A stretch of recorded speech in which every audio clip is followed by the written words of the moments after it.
Hello and welcome. This is Founder Leroon, and I'm here with Fantasy Grounds Academy. That's right, Academy. We've decided to go forward with the Academy name. We did a little soul searching. We've discussed this with the Smiteworks team, and we have also decided internally, as well as some influences from a vote. We will turn from Fantasy Grounds College to Fantasy Grounds Academy. It's going to take a little while because we have a lot of places where we have to update our logos and our appearance and the verbiage and everything. So we also have a website being created. So if you see Academy or FGA in the future, this is what it means. It's still the same thing, just a different title. So let's get into this. The topic today is the character wizard. And namely, I want to point out the fact that there's some few things that you need to know before you start building with it. One is that although you can use the SRD, which is the system reference document, I'm going to go into the library and I'll show you what I'm talking about. So if I go into the setup in a campaign, I will go to the next page, and this is the DnD5e Ruleset, by the way. So then I will click the SRD, and that will pull in the system reference document. Now, you can use the character builder for this, or the character wizard. The only problem is that you're fairly limited, and it might break a little because you don't have access to all the content that it's looking for. The other thing is that this character builder assumes that you have a license and that you have one of the player's handbooks, like the main Dungeons & Dragons player's handbook in this case, and that you have access to someone else's table. So without that, you're not going to be able to do most of this. Although, if you want to learn about the process before you invest, that's fine. So what I'm going to do is also, I'm going to unequip or unload these core books. So if I go to modules, which is this little button down here on the left corner, and you click on the load filter, you can see that this has got all the things loaded in the content, and the SRD is what you'd use to build characters. There's a bestiary and magic items, which really aren't necessary, but I'm going to go ahead and unload the SRD only because I'm going to load the player's handbook. The player's handbook is almost essential right now for using the character builder. I mean, you don't have to, but it's optimized around that fact. So just bear that in mind. Otherwise, you can build characters the older way with just drag and drop and customization and stuff. But we're going to show you the wizard. So I'm going to go ahead and load the basic core rules. So the 5e core rules is what I'm clicking on. Now, this assumes that you own it or that you have access to it in the interface. If you don't, if you just have the demo or you're just a casual user and you don't have any of the content, this wizard won't do you a whole lot of good. It will point in the right direction, but certainly not going to have access to the content. So just keep in mind that the player's handbook is almost a requirement. I have put in a request personally to have the SRD a little bit more included in the character builder, just in case. I'm not sure if they made any progress or if they're going to do that, but I did suggest it. There are a few little quirks and things that go on with the builder. Part of the issue is that you have to backwards kind of engineer this plugin or this feature because the rule set is so far along and mature that it has a lot of turns and twists to it. Whereas the Pathfinder rule set, that particular character builder kind of built and kind of panned out and fleshed out with the growth of the rule set. This is more or less going back and addressing an older issue with the rule set. So that's why it may be a little wonky at times. And there's little things that it just cannot address. And also remember, if you're using third-party content, if that content is not created properly or it's not verbaged correctly, the wizard more than likely won't pick up those things. So just keep that in mind, like homebrew stuff and some of the third-party content that's out there for building characters may or may not work. So you're going to keep that in mind. So the 5th edition rule set is loaded. I also have all the standard books, so I don't really need the bestiary because I have the monster manual. And I don't need the SRD magic items because I have the Dungeon Master's Guide loaded. So those kind of replace these. So this is the core rule. So if you're going to go out and buy anything, this is what I would get. I would get the Dungeon Master's Guide, the Monster Manual, and the Player's Handbook. With all three of those, you can build your own content much easier and simpler because you'll have a lot of basic templates to work with. Not to say that you cannot put in your own rule books. It's a very long and arduous task, but it can be done. So anyways, back to the wizard. So we got the library loaded, and I'm assuming that if you're connected to a table, that your game master has shared at least the Player's Handbook with you. One other book I will load just for the sake of it for more options is I'm going to load the Sword Coast Adventures Guide. So that is more setting specific, but if I go to Sword and search for that, provided that you own it or you have access to it, and I'm going to load the Player's Guide. I don't need the Adventures maps or the DM stuff. I just need the player stuff. So I'm going to go ahead and load that, because that seems to be a very popular choice in character creation, because it gives you a lot of backgrounds that are based in the realms themselves. And then, of course, we need to have the elemental guide for elemental creatures. I think the Aarakocra, and there's some other races. So if you load that up, you'll get some additional races, and that's maybe a background or two. And then, of course, Xanathar's Guide added a bunch of new stuff. So you want to add the player's version of that if you own it. And that will give you more options for classes and races and such. And then the next book I'll load after this is done loading is you can put Tasha's in here. Tasha's a little bit more complex, but if you have that option, you'll get a lot more features and things that you can choose from. So I'm going to load that. And last but not least is Mordenkainen. So if you like the Mordenkainen's Tome of Foes, you're going to load that as well. So again, this is assuming that you have the content. If you don't, you're not going to have these options. And then the next thing I'm going to load is the Volos Guide, which gives you access to like goblins and such. And I might make such a character like a half-orc. So I'm going to go ahead and add the D&D Volos Guide to Monsters Player's Guide. And that should be a majority of the excess things that I would need. I probably don't even need half of that stuff. So just to let you know, you don't have to own all this content. This just gives you more options. The main thing is having the Player's Handbook, the Monster Manual, the DM's Guide, and then later on get the Sword Coast Adventures Guide if you plan on using that setting. And then you have all the other D&D based books that will help you with character creation. I'm sure there are a few more that lend themselves to this process. There is, setting books for each one of the settings, and you get a couple extra backgrounds, maybe a race or two. So that I'm not going to load all those. Those are very, very specific. I mean, the Sword Coast Adventures Guide covers most of it.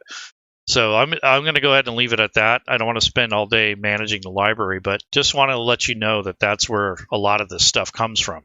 Is you got to have the content, or your DM has to share it with you. So it really depends on what you're doing. So the next thing is to add or build the character. So what we're going to do is go up to I'm going to close the library, close the data module activation. I'm going to go up to characters. And here I'm going to click on the character wizard. So this is the start of building the character. Now that you have a more of an intuitive interface, whereas before you had to just drag and drop things on the character sheet. This gives you an opportunity to select before you choose, and it gives you the option to play around with the combinations of things before you commit. Because once you hit save, you're pretty much committed to whatever you've picked. Whereas the regular way we used to build things is to drag and drop each item individually. And once you did that, you were pretty much committed. So there's two different ways to build characters. I'm showing you the newer way that Smiteworks is developing right now. It's pretty far along and has a lot of good things. They just added some fixes recently. So keep reporting those bugs. If you come across a very specific, unique situation, take a screenshot, send the character sheet or the XML if you have access to it, and also send the log files, and that will help them determine what caused the issue. So I think I'm going to do something a little different. So I'm going to pick a half-orc, which is usually a race I don't build with very often, but immediately it tells you what the combination will look like based on your stats. So right now it's 17 strength, 14 dex, 14 con, and then it goes down from there. So that's without adjusting anything. That's just with the standard array and the racial bonuses. So if I go to stats, I can leave it at standard array. I can manually enter. I can use a point buy. It just depends on your game and what you're going to do. So I'm going to do a dice roll. So as soon as I click on that, it rolls a bunch of dice, and it'll record all the results and put them in for you. And then at that point, you can shuffle these around to decide what you want to do. So if you don't like your numbers that you got, you can rearrange them, or simply just click on the down arrow and click dice roll, and it will allow you to select, and then you just hit re-roll on this top left corner, and you'll get more of your stats here set in line. So that's not too hard to do. And then if you want to manually enter, you could just come here and enter it, which I'll probably end up doing. And then you could do a point buy, and you have to set up the point buy total. So in most cases, you get 21 points. Your game master may change that. It really depends on what's going on. But you can do it that way, and it'll keep track of your increases and decreases depending on what they are. And then you also have the standard array, which is what we started with, which is just a straight, 15, 14, 13, 12, 10, and 8. That's what you're getting with the standard array. And that's this here. And it's based off a point buy system where all the different stats or abilities have been filled optimally. And then you can just arrange them the way you want. So that's really up to you how you want to do this. So I'm going to go back to the manual entry, and I'm going to type in. So Groglor the Grotesque is what his name's going to be. So I'm going to go ahead and type that up here. So Groglor, I already kind of have a picture in my mind. He's not a very pleasant or savory individual. He is kind of I don't know. He's not very pleasant. Let's just put it that way. He's the kind of guy that would just turn people off. I mean, he's not somebody that you'd want to hang out with on a daily basis. However, he does have an ally, but we'll get into that later. So Groglor the Grotesque is a half-orc, and he's kind of a sellsword, kind of muscle for hire kind of guy.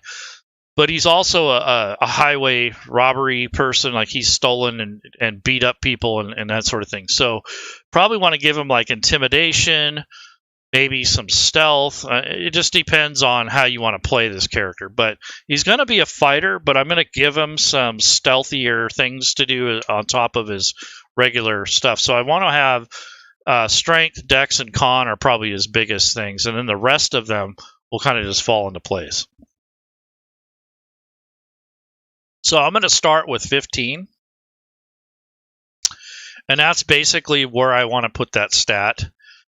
For his strength, and that'll end up being a 17 because of his race. Or what I could do is, instead of putting it there, I could put it on dex, and then put 14 on the con, because that'll give him 15 and 15. And now he's going to have almost 17 all the way across. So he's going to have 17, 15, 15 because of his race. And then for his, I get, 15, 14, 13. So 13, probably give him a wisdom of 13.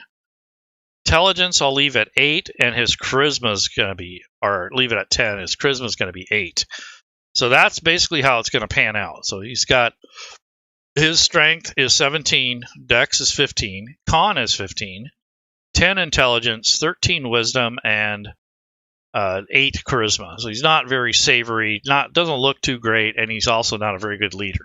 So that's what that is. He's more of a follower than a leader, but he is a cunning assassin, or that type of person. So that's the manual entryway. That's the way I chose to do it, but you can pick any way you like. So that's up to you if how you want to handle that. But that's an important piece of building your character. So they have the race that you can select in the beginning, and then you go to your stats. And now we're going to go to class. So I am going to pick a warrior type. So let's go with this fighter, and that's his base class. And since I have a specific build in mind, I definitely want to give him athletics for strength and I'm going to give him intimidation, because that's one of the things he does in his career, is he kind of threatens people. And then if you have Tasha's, you can have an option where you can pick fighting style. I'm not going to do that right now. I'm going to wait until we get to 3rd level, and then I'll look at the other options, because that's when he's going to get a specialty. So I'm not going to worry about that too much. But you can pick this as an option from the Tasha's options from her book, the Tasha's Book of Everything, or Cauldron of Everything. So now we're going to go to background. So the background usually gives you choices as to what you want to be. So I thought about making him like a bounty hunter. Thought that would be kind of cool. Or a criminal, or maybe an agent of one of these other factions. So I'm not sure what I should make him. Maybe if anyone's here's watching, I'll give you a couple minutes to help me decide. But those are what I've broken down to, is he can be a criminal, a soldier, like an ex-soldier, spy. Maybe he's a bounty hunter, an urban bounty hunter that goes into cities and towns. Could be a mercenary veteran too. So any of those would work. You can also be a sailor at one point. But I think to get to the more nitty-gritty of his personality and what he does, I have intimidation. And that's based off of charisma. So that'll be helpful for when he's trying to threaten people. So that'll negate his penalty. The other thing is, some of these other backgrounds would lend themselves in other ways that would be helpful to this kind of build. So he's kind of a fighter, assassin type. He may not be necessarily an assassin, but he has no problems ending people's lives early. So urban bounty hunter would give him different things. You get, it doubled up on intimidation, so I don't want it, but it'll give you the choice to pick something else. So a lot of these things are based on charisma, and I don't think that I want to do too many of those. So maybe stealth, if I was going to pick that particular background, the urban bounty hunter. So these are things that you have to consider. So instead of picking that, I would click on the little plus button. Maybe I just want to go with a criminal. With a criminal, I get one more choice for his background. But you see he has intimidation listed twice here. This gives you an opportunity to pick something other than what you already have. So maybe I'll pick something like, let's see. Spy seems a little bit much for him. So I don't think he's cunning enough to be a spy. So even a far traveler might work. But definitely a mercenary veteran would give him different things that may lend themselves. We already have athletics and intimidation. So this is what I'm saying, like your choices may be different, and then you'll have other options. Whereas when you use the older method, once you drag those over, you're pretty much stuck with it, and a lot of times it would double up and you wouldn't know it. So this character wizard helps you with that problem. So you still get your choices, and you don't have to worry about rebuilding your character if you don't make the right choice at the right time. So that's something you may want to consider when you're building content, when you're building characters. So I'm thinking I'm going to go back to the select background, and I think criminal or mercenary veteran or urban bounty hunter. I'm kind of wanting that bounty hunter, but problem with that is you need to be kind of charismatic to find out what's going on and that sort of thing. And I don't have a lot of charisma, so I think just a criminal would be good to have. So I'm going to go ahead and pick the criminal. And then skill, it says there's duplicates. So it's warning you that there's duplication in there. So you could go back to your class area and go to your, your choices in there for your proficiencies. And let's get rid of intimidation. So now the actual duplication is not there. So I'm going to pick something a little bit more useful, and that would be perception. So there's nothing wrong there, and there's no double up, so you don't have to worry about that now. So this is a nice thing about the character wizards. It allows you to go back and fix the things and make the choices. So that is something that's pretty cool about the new character builder. Now, the next thing is I'm going to go back to background because we haven't chose all the way yet. I go to this bounty hunter, and now there's no double ups. So I have athletics, intimidation, and perception as some skills, and now I can pick others instead of those three. So I would definitely go with stealth, and then maybe insight. Maybe you can tell if someone's lying. Persuasion, stealth, deception. Maybe he's a liar himself. Maybe I would do that. But he's not a very good, not charismatic, so that may not be the thing to get. So it almost seemed wasteful. So deception isn't that, but maybe insight is. So you can tell when others are lying. There's no double up there, so that's cool. Now you get to pick a tool proficiency. So he has a lot of different things here, and he gets 2 choices. So one of them I'm probably going to make as thieves' tools, just so he has the ability to break into things. And then as far as his hobby and such, I think I am going to get him into playing cards or dice. I think dice is more his style. So he's proficient with the dice set. This gives you role-playing opportunities for gambling, for luck and fate, and those sort of things. So I kind of like that idea.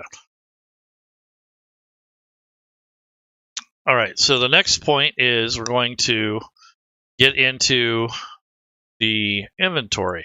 And this is where a lot of people go wrong or they have problems with, and I did too.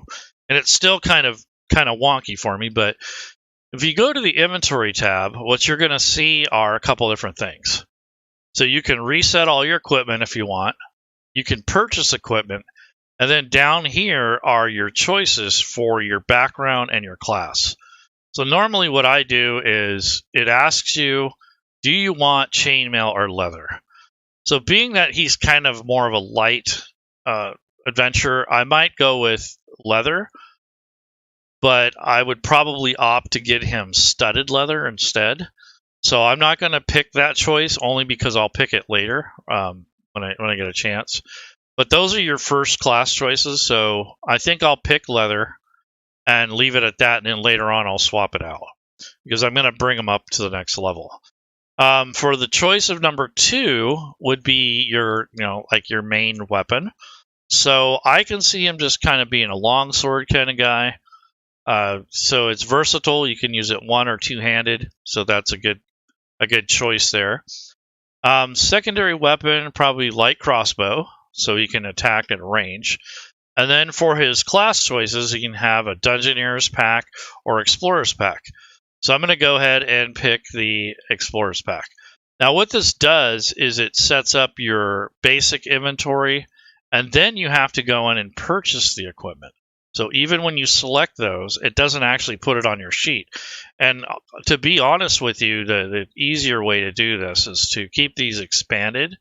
And then as you're building, so for instance, if I pick leather, then I can go to purchase equipment. And then you want to go to armor because it's an armor item. And then on the top right over here where it says filter by item, I'm going to type leather. Now, I wanted to have studded leather, so instead of picking regular leather, I'm going to go ahead and grab studded leather. It's a little bit bulkier and a little bit tougher, so you just drag and drop, and you can open that up to read it. And then the studded leather itself, you drag and drop it down below, and that adds it to your inventory, and it's equipped. So this is what I mean. You have to toggle back and forth between these. So now I'm going to go back to starting equipment. And when you chose the longsword as your primary weapon or your first choice, you would go back to purchase equipment, go to weapons, and buy all your weapons. So now I'm going to type longsword. And there's this longsword here. So I'm going to just drag and drop this down to my sheet. It's already equipped. It has a little t-shirt there. That's a mail shirt or chainmail. But if you don't want to equip it, you can toggle through this and just have it carried. But in this case, it'll be equipped. That way it shows up in the Actions tab. And I'll go back to purchase equipment, and I'm going to get the crossbow, or the light hand crossbow thing. So I'm going to go to light, and here's your light crossbow. And then you're going to need ammunition. So the ammunition is not in weapons, it's in gear. So I'm going to go ahead and type out the bolts. Here's the crossbow bolts. There's 20 of them. And then you need something to carry them in. They offer a case, which is nice. So here's the crossbow bolt case, so that way you can store them. And then just for prosperity's sake, while I'm here, I'm going to give him a dagger or two. And he got to be in the right category. See, I tried to search when I was in gear. It needs to be in weapons. So I'm going to give him a dagger, and then I'm going to just modify it to 2. And so he carries 2 daggers. He's got one on his side, maybe one strapped to his leg. That way, if he loses his blade or he can't get to his crossbow, he has at least a dagger to fight with. And that's not too ridiculous. I mean, that's 3 types of weapons. A dagger can be used to stab with or throw. Your longsword can be used 1- or 2-handed for damage purposes. And then there are other things that you want to consider. Maybe he has a net. So that is an important tool that he might use to capture people. He is a bounty hunter. So I'm going to go ahead and drag and drop the net to his inventory. So now he has a variety of things to help him capture people. And he might also use poison. So we might look into that later. But for right now, that's not really a weapon. That would be more of an effect and an item. So we can look at that later. So if you went to gear, you can go to poison and see if they offer poison as an option. Well, yes, they do. So there is different types of poisons, and then there's a basic one. So I'm just going to give them a basic vial and drag and drop that down to the inventory. Now this is a carried item. It is not equipped. When you open it up, it tells you to coat 1 slashing or piercing weapon and up to 3 pieces of ammunition. So he'd probably do that with his crossbow bolts, and then it gives you the syntax here. So we'll deal with that later. But that is basically his arsenal of things that he uses.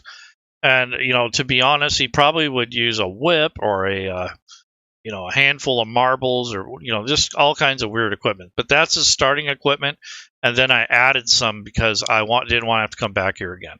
So I got most of his weapons and armor dealt with. Now I'm going to go back to starting equipment and go through these. So here's the Explorer's Pack. So we already got the light crossbow and everything that goes with it. We already got the longsword. We picked leather, and I actually cheated a little bit, and I got him studded leather because that's what I'm going to have to swap it out with anyways. And then I don't think that's too far of a stretch, so it's not a big deal. Now, if I was going to go with plate mail, yeah, that's a little much. But now I'm going to go back to purchase equipment, and I'm in gear, and I want to type in pack. And when you get the packs, this would be the Explorer's Pack is what I'm going after. So that is basically one thing, or you can do a Burglar's Pack. It doesn't offer you that in the beginning, but that is something I'd probably like to have. But I'm going to go with what they say. I'm going to get the Explorer's Pack. So it has most of the things I need anyways.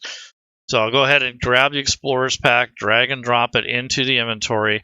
And technically, once you're done with the character creation, that will expand out, and all the little stuff in there normally, it'll expand, and you'll see all the different content that's in it. So that's basically that. And so I'm done with inventory for the time being. And then I don't have any spells. And for feats, I haven't chosen any feats, so I don't need that. So once you're done, you're going to hit save. And it'll bring up the regular character sheet. And that way you can look it over, and then you can see what it's going to look like when you play. So that's basically how you use the character wizard when you're using it for the first time. The other thing is maybe you want to level up. So I'll go over that process. So let's say fighter, he's level 1, it's time to level. So if I click on the magnifying glass or this tennis racket looking thing, that'll bring up the class and level sheet. The way we used to level up is dragging this little token down here and drag and drop it. But if you're going to use the character wizard, you click the level up button, and then you just click this drop down where it says increase level. So I'm going to go up to level 2. And then if you don't see anything or any other options, you go ahead and hit save. And if you look over here in the text area for the chat window, it said it added more hit points, and it added a ability called Accent Surge. So these are fighter abilities, and we will pick a fighting style at some point. But I want to wait until we're done, at least getting the archetype. So now the next thing is to go ahead and level up again. So let's say a couple months or a couple weeks down the road, it's time to level up. So again, you click the level up button, and you will drag and drop and grab this 3. And now you'll notice that you have some more options. So depending on what you're going to do, so what I'm going to take is I'm going to grab, let's see, he is probably a, let's see,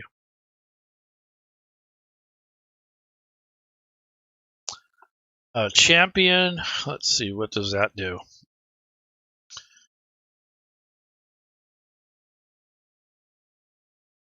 Yep. So champion more than likely, or a battle master. So that might be what I want to use as battle master. Then for fighting style, I'm going to pick something that, you know, that's going to help with his profession. So when I get to that point, I might pick unarmed fighting, because that may just be like if he has to brawl with somebody, that might be a thing. But there are a lot of others. There's interception. There's blind fighting. Then if you have a battle master, you have maneuver options. So that may be a thing. So it just depends on your build. But you'll have to probably go in there and edit those and manually pick them. But it just gives you the option of what you want to pick for your background. So I'm going to go ahead and pick the battle master, and then I'm going to go ahead and grab the fighting style once I get to that point. So that is basically it for leveling up. It's really simple. And if you have any inventory changes at this point, maybe you've gained or missed some, you can manage a little bit of it here.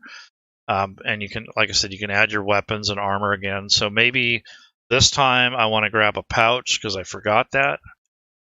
And I don't think, do I have a pouch on my kit? Nope. So I don't already have a pouch. So I'm going to go ahead and grab one. That's kind of good to have. And again, I need to be in gear, not in armor. And see what we get. So here's a pouch, drag and drop. There we go.